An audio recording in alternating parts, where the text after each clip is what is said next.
You're listening to the Packernet Podcast Network.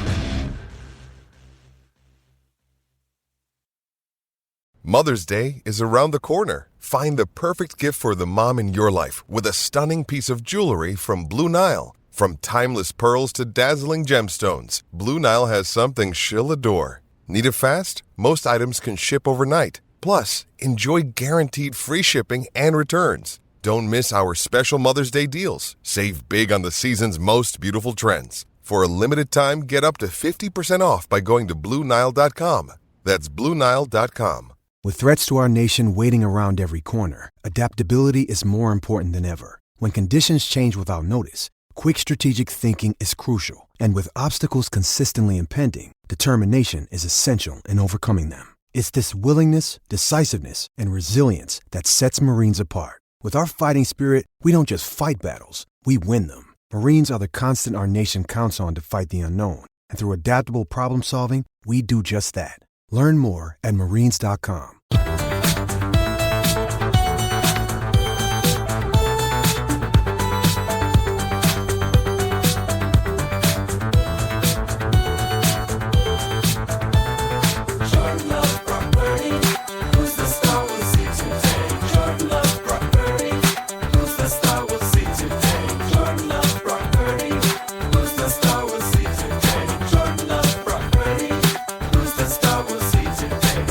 Ladies and gentlemen, welcome to the Packernet Podcast. I am your host and resident finalist, as always, Ryan Schlip. Check us out online, packernet.com. Find me on Twitter, pack_daddy.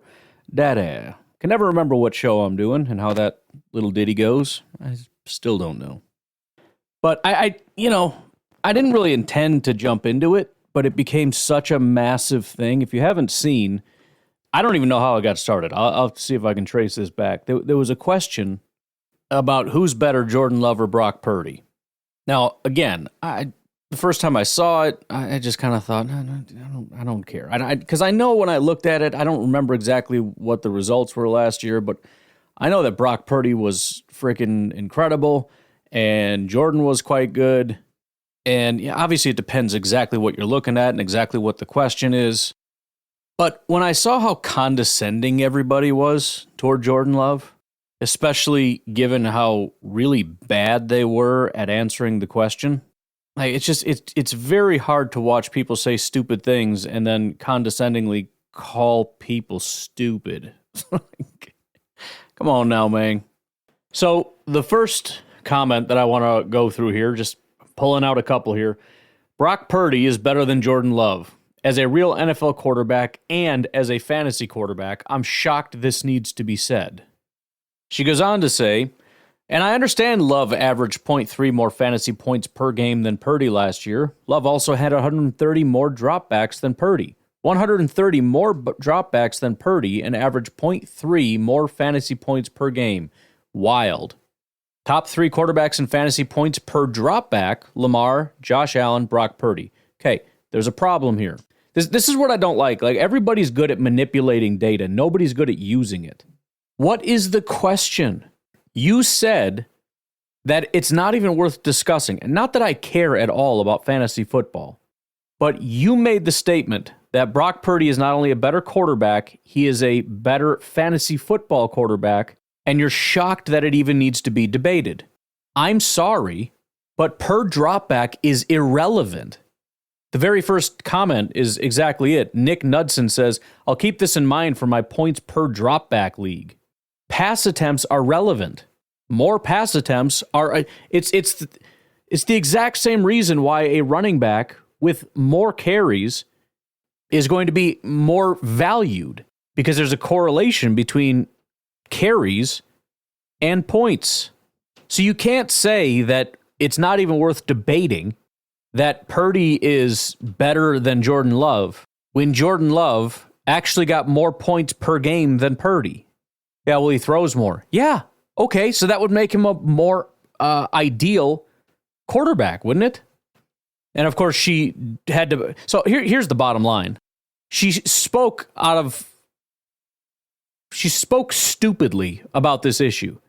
Then it got pointed out to her that she was wrong, and Love actually was a better fantasy quarterback. And then she says, okay, but he had more dropbacks. And then it was pointed out, okay, that doesn't matter. And so then she says, yeah, well, it just means there's more room to grow. No, there isn't. These are different offensive systems. They're different quarterbacks. There are different weapons. They went out and got Christian McCaffrey, and they intend to use him a lot. The idea that, well, you have to assume there's going to be some balance in their passing attempts. So next year, maybe Purdy will have more. Nope. You can try to make that case if you want to, but I don't think you're going to win that argument because I think Kyle Shanahan is more interested in, let's say, taking the ball out of Purdy's hands and giving it to a guy like McCaffrey, whereas Matt LaFleur seems to want to give the ball more to Jordan Love. Peter Thorpe says, knowing that volume is very important to fantasy success, why would you argue in favor of Purdy over Love? Exactly. Again, I don't even necessarily care. It's so condescending and stupid, and you don't even know what you're talking about. This person, Michelle Madjuk or whatever, is researcher and fantasy analyst at NFL and NFL Network, co-host of Ball Blast Fantasy Football Podcast and Gold Diggers Podcast for the 49ers. So biased, but also your reputation goes to zero because you don't even know how fantasy works. Let's go Steelers. You are a confused individual. You are a fantasy football analyst and researcher for NFL Network, and you come out with this nonsense? But again, to be so condescending is to say, I can't believe we even have to discuss this. And you have no idea what you're talking about. David Lombardi, another 49ers or kind of 49ers person, this time from The Athletic. He says, since I see this being discussed for some reason, Brock Purdy is better than Jordan Love, and it's not even debatable. Anyone who disagrees with that cares about draft position more than actual production, which is an incorrect way of looking at this, which again is absolutely shocking that you can tell on yourself and say something so stupid in your entire... You didn't even back it up, but I know you're wrong before you even try to back it up. Do you know why? Well, there's a couple things that are wrong here. Brock Purdy is better than Jordan Love, and it's not even debatable. Okay, that's an assertion. Let's see if he gets to the part where he actually, tries to back it up or anything. Anyone who disagrees with that cares about draft position more than production. Two issues with that. Number one, you're assuming that you know what people are thinking. Well, you just care about draft position. Why don't you stop trying to put words in people's mouths and actually allow them to make the case? Which really just goes to show that you don't even know what the arguments are. You haven't listened, you haven't engaged, you haven't done anything. Has anybody even made the case that he's better because he's a first-round pick? No, nobody has made that case. So why is he saying that? Second of all, apart from just making up random nonsense, the counterpoint, which is supposed to be the good thing, right? The bad thing is saying somebody's better because they were drafted earlier. The good thing is production. Hold on, I thought the question was who's a better quarterback? You think that the quality of a quarterback is judged on production statistics, so it's yards and touchdowns? You think that's the best way to gauge something? San Francisco 49ers coverage at The Athletic. David Lombardi. Man, I guess you don't need to be much of a thinker to be a writer. You'd think you need to be, right? But I don't know. Let's go to a pretty reasonable comment below that. It says, what are you even on? Purdy, 4,280 yards. Love, 4,159 yards. 31 touchdowns for Purdy, 32 for Love. 11 interceptions for both. 113 rating for Purdy, 96 for Love. To say it's not even debatable is crazy talk. Love did all that with first and second round receivers and Aaron Jones and a rotating offensive line. Meanwhile, Purdy has an all-star cast at skill positions, including Debo, Ayuk, Kittle, Juszczyk, CMC, and when Williams went down midseason, Purdy was awful. I'm not saying one is better than the other, but to say it's not debatable is ridiculous. Oh boy, somebody wants to bring in context. This is the situation. Like, if you want to answer the question, and that's why I didn't really want to dive in, because in order for me to dive in, I'd have to go and look at it, and which means in my own mind, I'd have to create a criteria. What determines whether somebody is better or not, which really just comes down to if you had to pick which one is going to look better this year, who is it going to be and why? And to say that it has to do with production is stupid. You know how I know that? Because if the question was, rather than who's going to look better, who's going to have more yards and touchdowns, I have to factor in more than the quarterback, which means it's a bad criteria. I have to look at the head coaches. I have to look at the wide receivers, the running backs. I have to look at the offensive line. I have to look at the defense, because if the defense can't get off the field, my guy can't throw the football anymore. The idea is we want to isolate the quarterback, not put in more garbage. We want to remove noise, not add it. I don't want to know production. I need to look at things that isolate the quarterback. I need to look at metrics that have to do with the quarterback, independent of the coach, the wide receiver, the running back, etc. Those are the values that matter the most. Anyone who disagrees with that cares about draft position more than actual production. I don't care about either. And the funny thing is, nobody cares about draft position, but he apparently cares about production, which is dumb. This is one of the most poorly crafted tweets filled with logical fallacies. It's unbelievable. Somebody else commented, if a person has to say it's not even debatable, you just know the take is dumb, or the person has no clue and just farms the engagement. Couple other things that people said before we look into it ourselves. There's a comment here that says, Purdy hit the ground running. Love needed 3 years and a legendary quarterback to study nonstop. Stop it. Again, not the question. How they got there is not the question. The question is who is better. If I'm asking a question, which person has a higher net worth, and somebody comes forward and says, well, it's obviously person A because person B has been in business for longer. They've been working for longer. Not what I asked.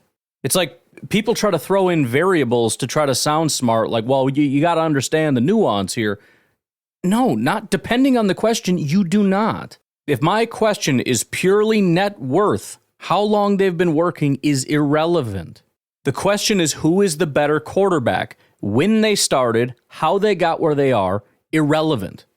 And finally, we've got 49ers Hive on the Twitters here. Jordan Love has been in the NFL for like 5 seasons. The second half of the first season as a starter, he looked good. Brock Purdy has been in the NFL for 2 seasons, started basically 2 seasons worth of games now, including playoffs, and has looked good pretty much the entire time. He hit the ground running. Look at his first few starts and tell me he wasn't good immediately. Yet people downplay Brock Purdy's success and are ready to crown Love after 7 to 8 good games. I don't understand. So this is probably the best argument, if there were one. I mean, aside from just actually arguing the freaking point, which nobody seems to want to do. But at least it kind of almost gets us somewhere. But really, what is the question we're asking? If this is the answer, like if we're playing, Jeopardy, the question isn't necessarily who's better. It would be more along the lines of whose success do you trust more?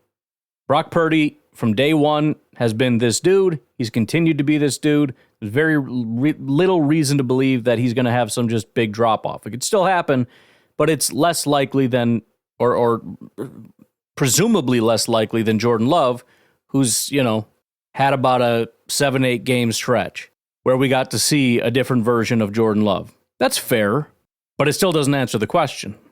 The question is, who's better? Now, I can't give a definitive answer to this because everything is somewhat polluted by, having wide receivers, coaches, scheme, offensive line, all that stuff. But we can at least look at, or ask a few core questions, look at some of the information that I think is relevant to quarterbacks, and go from there. The first central question that you have to answer is, are we going to look at Jordan Love's entire career next to Brock Purdy's entire career, or are we going to look at Jordan Love after that sort of week 9 period? If you're not willing to hear that argument, and if you want to say that you have to just look at the whole season and average it out and accept that that's exactly who Jordan Love is, that's fine. I'm not going to do that because I think that's a silly way to do it. Because again, I think the question is, who is Jordan Love? And although it's possible that the second half of what we saw from Jordan Love is not what we're going to continue to see from Jordan Love, the bottom line is it happened, and it happened over a very long, sustained period of time. And so, yes, I am going to more or less disregard that first portion. Now, that doesn't mean disregard all of his bad games, because he still had bad games mixed in. I'm simply looking at the point in which something clicked for him, and that seemed to have happened week 9 against LA. Prior to that, his highest graded game was a 68.1. And he had 246 yards, 1 touchdown, and 2 interceptions in that game against Detroit. His worst game was a 53 against Las Vegas, and that was a 0 touchdown, 3 interception game. That was his range: 62, 65, 63, 68, 53, 60, 63. That's all he was for 8 weeks.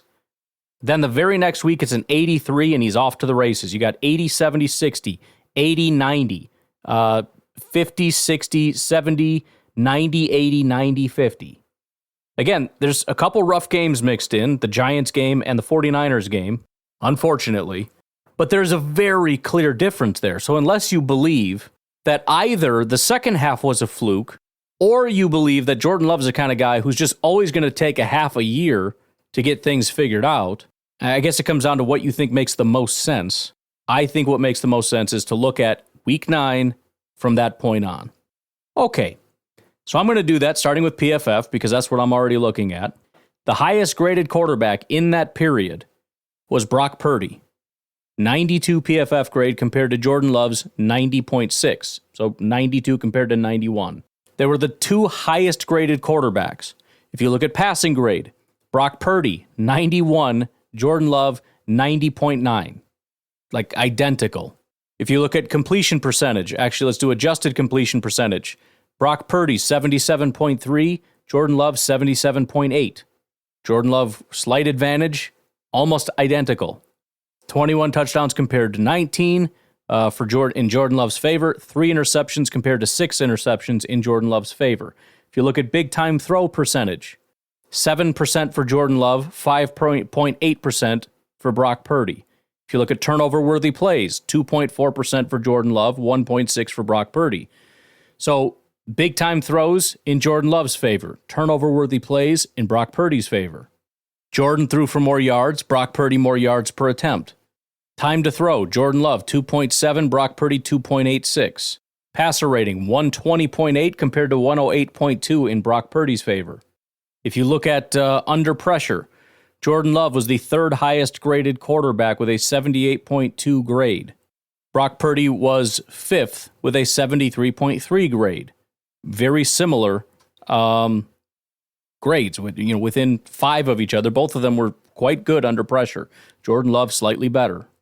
If we look at catchable pass percentage, how many of the passes were deemed catchable? 86.6% for Jordan Love, 85.4% for Brock Purdy.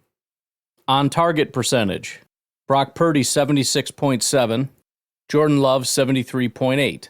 Adjusted net yards per attempt, 9.8 for Brock Purdy, who was number 1. Jordan Love was 4th, 7.8. If we look at IQR, which is sort of like the passer rating, but for SIS, Brock Purdy was 2nd behind Joe Burrow. Then they had Jordan Love 7th. If we all go over to value, points earned, Jordan Love 2nd, Brock Purdy 6th. Points earned per play, Jordan Love 3rd, Brock Purdy 5th.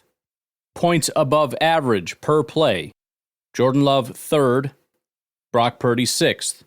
If you look at EPA, Jordan Love number 1, 67.17, Brock Purdy 3rd, 57.38. Positive play percentage, Brock Purdy 1st, Jordan Love 3rd. Points above replacement, Jordan Love 2nd, Brock Purdy 5th. Same goes for wins above replacement. Boom percentage, Brock Purdy 1st, Jordan Love 3rd. Bust percentage, Brock Purdy 2nd, Jordan Love 4th. First of all, it's kind of shocking how often these two are in the top 5 in like every category. But what is my overall assessment and conclusion? I don't really have one. I think if you forced me to, I would give a slight edge to Brock Purdy, who played incredible, as did Dak Prescott and a few others. There is zero doubt that both of these quarterbacks are top 5. There's basically no doubt they're top 3. There's every reason to believe that these are the top 2 that we saw last year. By the way, keep in mind, the question of Brock Purdy or Jordan Love, I think is missed on probably what would be a more controversial take, which is these are the 2 best quarterbacks in football, or at least were last year. Because Pat Mahomes not only isn't in the top 2, I don't know if he's in the top 5. Yes, he can do the crazy sidearm stuff. He makes crazy throws and all that stuff, but there's almost no metric. This isn't just PFF grades, which everybody loves to hate. Oh, PFF grades is stupid. There's no metric that you can show me that would point me to the fact that Pat Mahomes belongs as the number 1 quarterback or even in the top 5. It doesn't exist.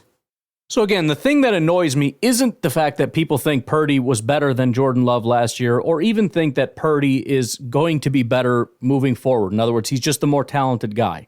I don't necessarily think that's the case, but I'm certainly impressed with what he was able to do. Now, whether that was the talent around him or whatever, I don't know. But it's not as though he's just a system quarterback. It can't be, because he's way too freaking, this is too impressive. We've seen a ton of, Garoppolo never had he was never the number 1 quarterback in football. Guy was always like 12th. But I'm less concerned with that and more concerned with just the absolute disrespect shown toward Jordan Love. The idea that he would ever be compared to Brock Purdy. It's like 1A and 1B. So I don't know what you're talking about. And yes, I would take Jordan Love over Brock Purdy because I think Jordan Love is a more talented thrower of the football. He has more of those Mahomesian capabilities. And maybe that's the wrong pick. Maybe it's like a Tom Brady, Aaron Rodgers thing between Purdy and Jordan. And Tom Brady is the guy that wins more championships. I don't know. But let's just say I'm comfortable with where I'm at. I think 49ers fans are comfortable with it, with where they're at. Great. Best of luck to you. That's my input on it. Anyways, why don't we take a break? We'll come back and do some other stuff. We'll be right back. Passion, drive, and patience. The formula for winning championships is also what keeps your ride or die alive. eBay Motors has everything you need to maintain your vehicle and level it up to peak performance. Superchargers, roof racks, exhaust kits, LED headlights, and more. Whether you're into speed, power, or style, eBay Motors has you covered. With over 122 million parts for your number 1 ride or die, you'll always find exactly what you're looking for. And with eBay Guaranteed Fit, your part is guaranteed to fit your ride every time or your money back. Because with eBay Motors, you're burning rubber, not cash. With the parts you need at the prices you want, it's easy to make your car the MVP and bring home huge wins. Keep your ride or die alive at ebaymotors.com. Eligible items only, exclusions apply.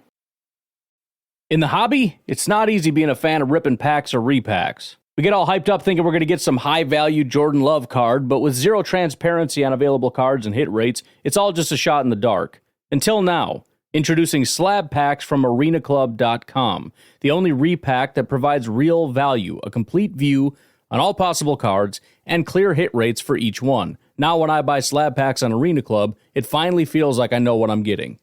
And honestly, the best thing for me and my son is the fact that we're kind of novices into this. When I walk into a card shop with my son, and a card says it costs $40, kind of just taking his word for it that that's a good value. So I appreciate the transparency on grading, as well as just getting excited about seeing what you could potentially get.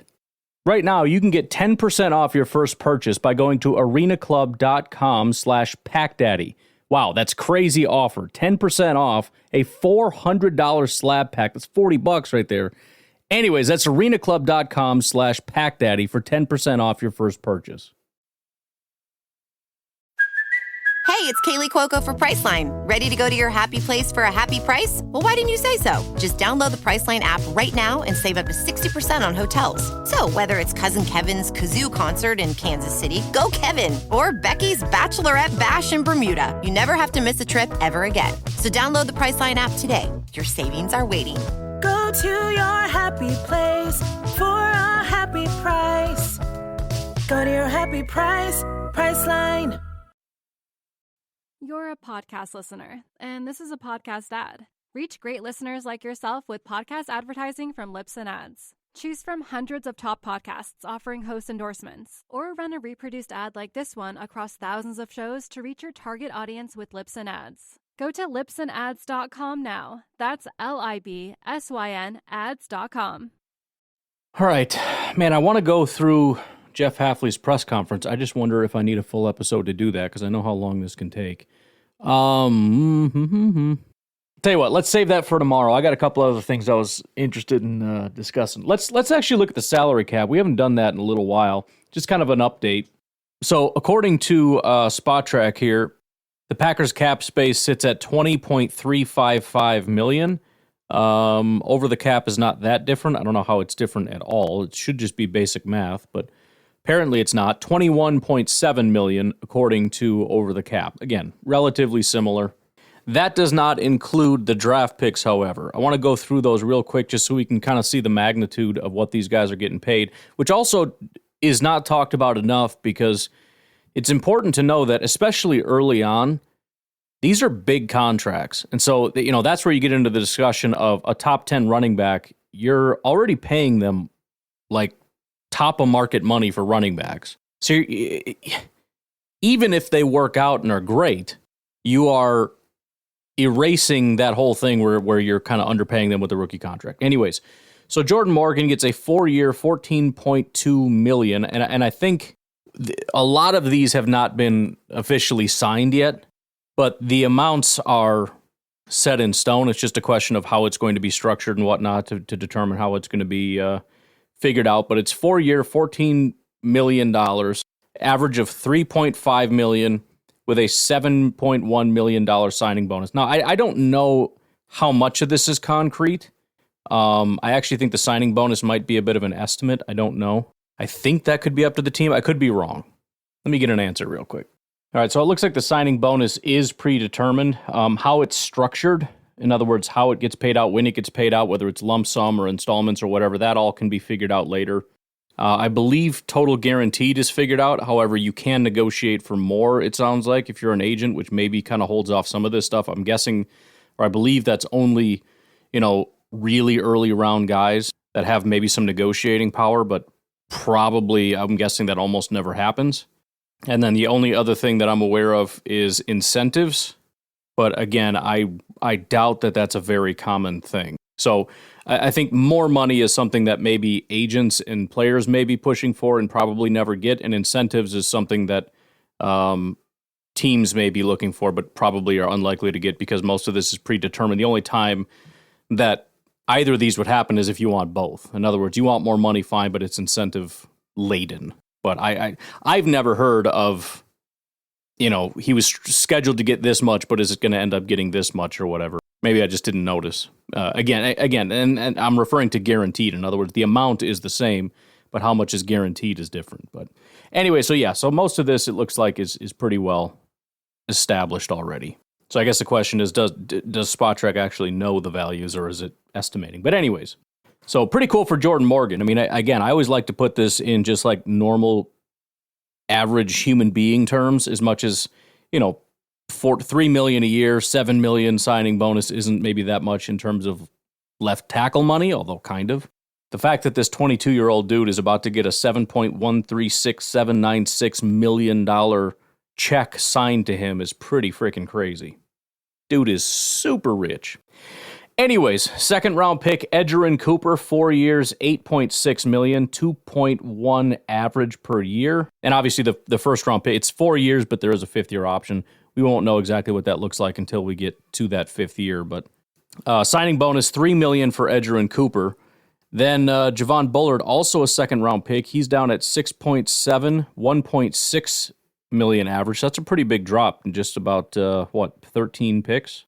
8.6 down to 6.7, 2.15 average down to 1.67, and a signing bonus of 1.7 compared to 3. I mean, that's like half. Then we get to the third round. We're down to 4 years, 5.6 for Marshawn Lloyd, 1.4 average. He's going to get a little under $1 million signing bonus. Same for Tyron Hopper. Almost exact same contract, actually. I mean, they're only 3 picks apart.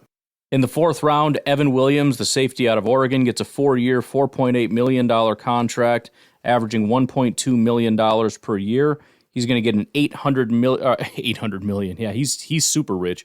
$800,000 signing bonus, which even that is ridiculous. You think he's getting 1/10 of the amount of Jordan Morgan? He's getting $800,000. I don't know if to this point in my life, I don't know if I've made $800,000. Probably have. Well, I have, but still. That's crazy. It's also extremely depressing doing math in my head going, oh yeah, I've definitely cracked 800,000 and I have no money. So where did it go? In the fifth round, we got Jacob Monk, and Keaton Oladapo. They were picked close enough. They basically get the exact same contract, although the signing bonus is quite a bit different. $4.3 million compared to $4.27 million. The average is basically about $1 million apiece per year over 4 years. Signing bonus: Jacob Monk $300,000, Oladapo $250,000. In the 6th round, Travis Glover, 4 years, $4.2 million, which, again, you think about Travis Glover, and freaking dude ain't even going to play. He probably won't even have a career, freaking guy. You're going to get $4.2 million over the next 4 years. That's insane. You wonder why these guys get so excited when they get drafted? I mean, you think about it. You're Travis Glover. You don't know if you're getting drafted or not. And you find out you're going in the 6th round, you're getting a $4 million contract. $1 million a year. Now, the signing bonus is just $171,000. So you're just like an average rich dude. But you're going to get a lot of money over the course of the next 4 years. Then finally, in the 7th round, on the flip side of that is Michael Pratt, who maybe he had an idea where he was going, but I was thinking maybe 2nd round. Certainly by the 3rd round, he'd be gone. So you're looking at, $5 to $6 million contracts with $1 million to $1.5 million signing bonuses, and instead he gets drafted and gets a 4-year, $4 million contract, $1 million average, and an $86,000 signing bonus. Pretty big difference. Kalen King about the same. Instead of the 87 for Michael Pratt, he gets an $80.7 thousand signing bonus. If I said million again, I apologize. I meant thousand. So all told, these contracts add up to $8.2 million in 2024, with $167,000 in total guarantees. Again, we're just talking 2024 cap space here. 2024 cash is 1.757 in cash, 1.6 in cap.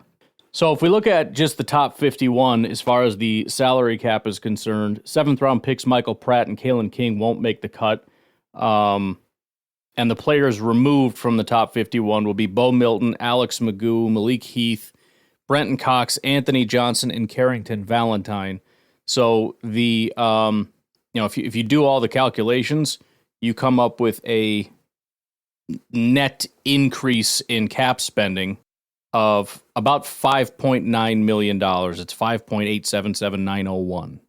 So assuming that's all correct, if the Packers are sitting at $20.3 million and you're subtracting about $6, the Packers are sitting at $14 to $15 million left in cap space after all these fine individuals end up getting signed.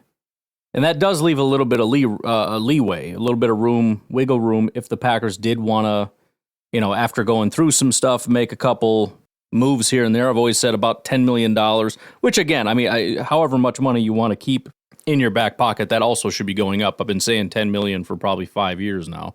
So maybe having 12, 13, 14, 15 is more optimal at this point going into the season. But there's more than enough if they feel they need to go out and grab a guard or something if they wanted to do that. So anyways, why don't we take a break? We'll come back, and I want to look at somebody trying to use data and analytics and whatnot to determine who had the best draft and determine that the Bears had the best draft, the Packers had the worst draft. We'll be right back. Have you ever experienced turbulence on a flight and wondered why? And you can see all the terrain around you. You've got no issue with visibility or anything? No, everything's peachy. Maybe you've sat on the tarmac for hours wondering why your plane isn't moving. Well, we're outside here. They're saying the ramp is closed. They won't let us park because of Air Force One. Listen in on the conversations between pilots and air traffic controllers on the Air Traffic Out of Control podcast. 510 declaring an emergency. There's smoke in the cabin. I need to make a landing right now on 31 left. We have the most interesting, wild, and funny ATC recordings you will ever hear. Check out Air Traffic Out of Control wherever you listen to your favorite podcasts.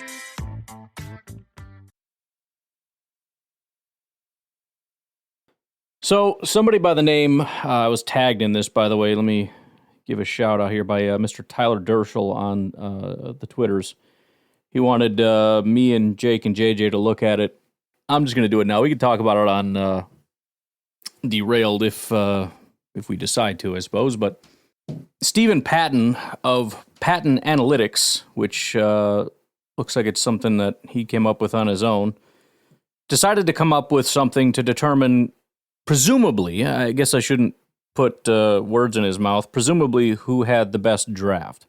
Now, this is the problem I always have with trying to apply really anything, but, even data to these things. I think the problem with applying data to it is that although it's data is better because it's not as subjective, it also seems to come with this sort of authoritative backing to it that it doesn't have. And that's sort of the problem. Like if somebody just came out and said, polls had the best draft and this and da-da-da-da-da-da, you can look at it and go, I agree or I disagree with this or that or whatever. And it's all opinion-based, so it's not that big of a deal. When you come out with this and you've got a chart with a nice little blue line and then the gray stuff around it and like all the different, the X's and the Y's and all the crazy stuff, it's like, oh boy, this is super official. And when it's really stupid, no offense to Steven, and it doesn't say what a lot of people think it says, but yet it still carries that authority of, hey, the data is the data. And listen, there's nothing wrong with this data. It says something, but what I've always said about stuff like this data is you have to understand what it actually is saying. All right, it's the same thing again. What question are we actually answering? So the other thing I really don't like about it is that this is the same thing I always hated about school, is it makes you feel real stupid when you just read it and you're like, bro, this is over my head. But then once you understand it, you realize it's not that deep. It's pretty simplistic, and it's also not a very good process. So let me just read what he says here. There's kind of a two-parter here. So the X and the Y axis, first of all, you've got blind surplus with millions down here, presumably contract values. And then on the Y-axis, it's weighted position surplus. And it says, evaluating GM process in the first round, general manager's average surplus by draft pick 2024. Steve Patton says in this tweet, attached to that image, blind surplus represents the inherent value of the pick in millions minus the contract value. Weighted position surplus accounts for reaches and positional value. The average surplus by draft pick is displayed. The Bears, Cardinals, and Vikings each had 2 first-round picks. And then it goes on to a second one, which is throughout the draft, not just the first round, but same process. And it says, the best and worst GMs in terms of weighted position surplus over blind surplus in the 2024 NFL draft. Now, I don't know if I'm just an idiot or what the situation is, but when I read stuff with big words, I don't know what you're talking about. I really don't. And I get super annoyed. And then I have to break it down. And then once I understand it conceptually, it's like, first of all, you're a jagoff for using these words. Second of all, this is stupid. I remember throwing books across the room because I would read a paragraph and I'm like, what the heck does that mean? And then you go through and define all the words and then you rewrite the paragraph and you're like, that's all you wanted to say? That's stupid. Why didn't you just say this? Oh, you gotta sound smart with all our big fancy frickin' words. But anyways, he has Ryan Poles, Elliott Wolf, George Patton, Kwesi Adofo-Mensah, and Mickey Loomis as the top 5. And then the bottom 5 are Dan Morgan, Trent Baalke, Tom Telesco, Monty Austin Fort, and then Brian Gutekunst is 32nd. So immediately I'm looking at this and my eyes just glaze over. I'm like, what are we talking? There's millions, there's... I don't know what we're doing here. So really, and this is common with the whole XY thing, we're just taking 2 different ways of evaluating how good of a draft it was, putting it on an X and Y thing, and then, the furthest up to the top right is the best. Because we want somebody that is furthest to the right and furthest up, and there you go. So what are the 2 things we're looking at? So the one thing, which is on the X-axis, is the blind surplus, which is expected value of a draft pick based on second contracts. So that's not a terrible thing in theory for a couple reasons, right? Because first of all, is there even a second contract? That's important. So it takes a lot of things into account. So if you draft somebody and you're picking at pick 74 and you take a tight end, and tight ends at pick 74 almost never get second contracts for whatever reason, it's going to be quite low. Now, it could possibly be a positive or a negative depending how you look at it, but also positional value is going to matter.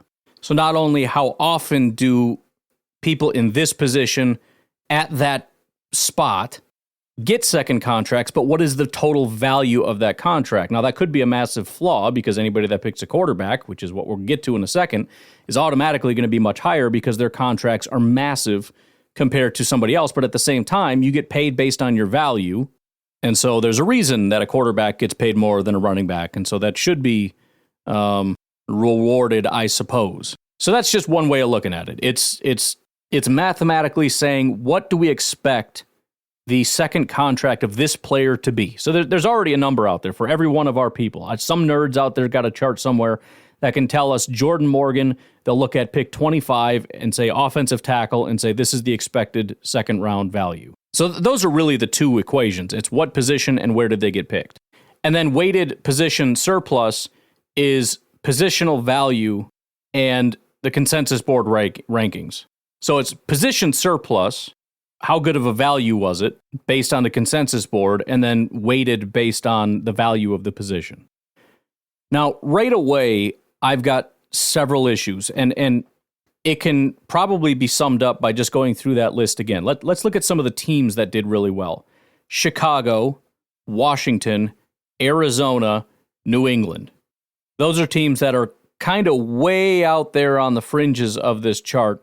Also, you can add Minnesota to that. That's one of the guys in the top 5 of this of the rankings. I'm not exactly sure based on the chart how Kwesi would be in the top 5, but whatever. That was his determination. But can you start to understand what do those teams have in common? Specifically, Chicago, New England, Washington, and Arizona, who are all the way either way up to the top of the chart or way to the right of the chart. Those are the top 4 teams in the draft. So it just so happens that by this person, they've created a chart to determine who did the best in the draft. And it's almost the exact order of the draft. Why? Well, there's 2 things that come to mind. Number 1, forget position. Forget quarterback, running back, tight end, any of that stuff. If I just told you somebody got drafted with the number 1 overall pick and somebody got picked at the 25th overall pick, which one is more likely to get a second contract and which one is more likely to get a big second contract? Let's say they both got contracts. Which one's going to be bigger? Number 1 is going to be bigger, right? So there's inherent bias in this to begin with. So number 1, there's kind of like a double accounting bias with the number 1 pick. First of all, the number 1 pick is not only more likely to get that second contract, but is almost exclusively going to be a high-value player, mostly quarterbacks. So not only do they almost always get second contracts, but they almost always get massive contracts. So just by virtue of you picking number 1, the estimated second contract is going to be through the roof. And then the fact that they add that they drafted a quarterback gets added on top of that. So it ends up being this massive estimation. And again, none of this has to do with how good of a job Ryan Poles actually did. This is just a question of how valuable the player is likely to be, which, again, kind of 2 separate questions. The other thing, by the way, aside from positional value, because the Vikings were relatively early, but, still not exactly top 5, it's because they took a quarterback. Quarterbacks are probably, I'm guessing, more likely to get that second contract. And of course, if they get the second contract, it's going to be significantly higher. So anybody that drafts a quarterback gets somewhat of a premium, especially if it's in the first round. Now, the Packers took a quarterback, but it's in the 7th round. So if you look at the estimated second contract value of a 7th round quarterback, Brock Purdy might eventually throw this out of whack. But as it stands right now, it's going to be very low, as is the probability that he gets a second contract. Now, this isn't to say that all of this data is useless, but it's to say that there's a lot of work that needs to be done here. Because all we're really doing is saying, if you took a quarterback early, you win. That's really it. And somebody else pointed out, the Bears were by far number 1 in the first round and stayed number 1 throughout the draft. And a Bears fan chimed in and he's like, so how do they stay so high despite taking a punter in the 4th round? It's because Caleb is the whole thing. They could have drafted 6 punters in a row and they would still be number 1. It doesn't matter. The Bears are sitting at about $40 million in weighted, weighted positional surplus value. That's almost all Caleb.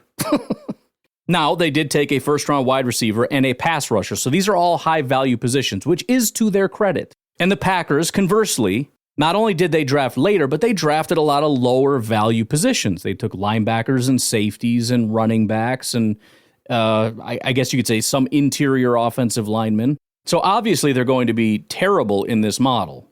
And that isn't to say it's useless. I mean, it is to say, well, it says what we already know. They took lower value positions. But that doesn't necessarily mean it was a bad draft, number one. And it certainly doesn't mean it was the wrong decision. Because again, if you turn this around and use this as your only model, which you should be able to do, if you've come up with a model to determine how great a GM did in the draft, I should be able to turn that around and use it going forward, meaning I can use only this model for the rest of eternity, not just this year, but forever, and have a good draft. And the problem with most of these is I'm never going to end up drafting running backs or tight ends or anything. I'm only going to be drafting quarterbacks, pretty much. Quarterbacks, tackles, edge rushers, and I'm never going to draft anything else, which means your model sucks because you have to draft these other positions.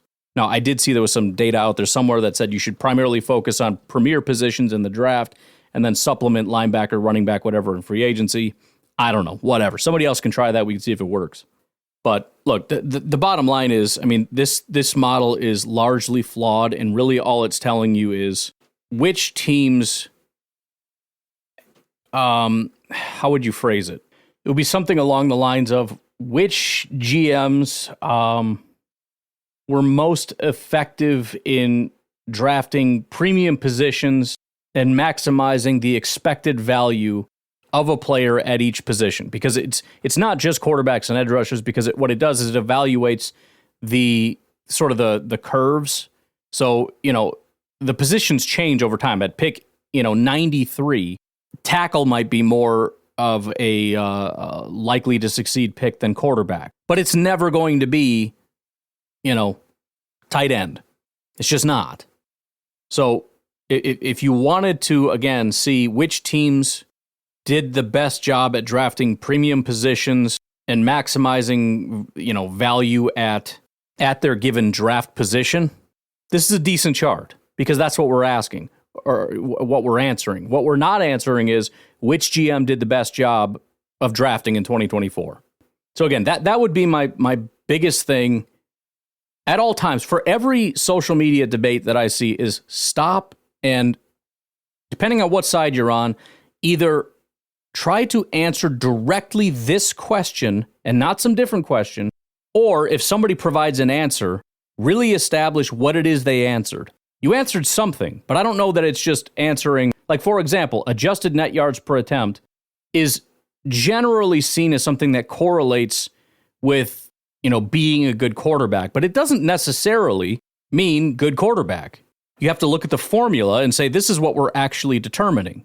It just so happens to correlate generally with being a good quarterback. Same with like PFF grade, although that's well behind. Let's say adjusted completion percentage, right? Is there a correlation between adjusted completion percentage and being a good quarterback? Yes, to some degree. It might be minor, but to some degree, let's just assume it is. Okay, but is that the best explanation of what adjusted completion percentage is? It's a metric of how good a quarterback is. No. Adjusted completion percentage more accurately represents quarterback accuracy, which happens to correlate to how good a quarterback will be. And you can even go down from there. You see what I'm saying? We got to be better at being specific in what we're answering and what we're asking, because we're really bad at it. And these things get so far just the arguments are just ridiculous. And then you'll get stuff again like this where, I mean, I get that you understand how data works and you understand how to make charts, and you understand that in the data world there are these two things like expected second year contracts and then like the variance or the departure from what the value the chart says and all. I get that that these two things exist, and then you put them on an X and a Y axis and you created a chart. Congratulations. But on some level, I feel like if you're going to be in the data realm, there needs to be some level of common sense in terms of understanding the right way to utilize data and not just slapping everything onto an X and Y chart and saying, look, I figured out who the best GM was. That's not how data works. I don't mean to pick on the guy. I'm just saying, If you just look at it, you can see that the data is not great. All the worst teams did the best job. All the best teams did the worst job. You should immediately look at that and go, something's flawed here. Just my 2 cents, especially if you want to start an analytics company. I'm not good enough at this to start an analytics company. I don't know how to do it. I couldn't. But this is not good enough. Anyways, I'm going to leave it at that. You guys have a good rest of your day. I'll talk to you tonight, tomorrow, whatever. Have a good one. Bye-bye.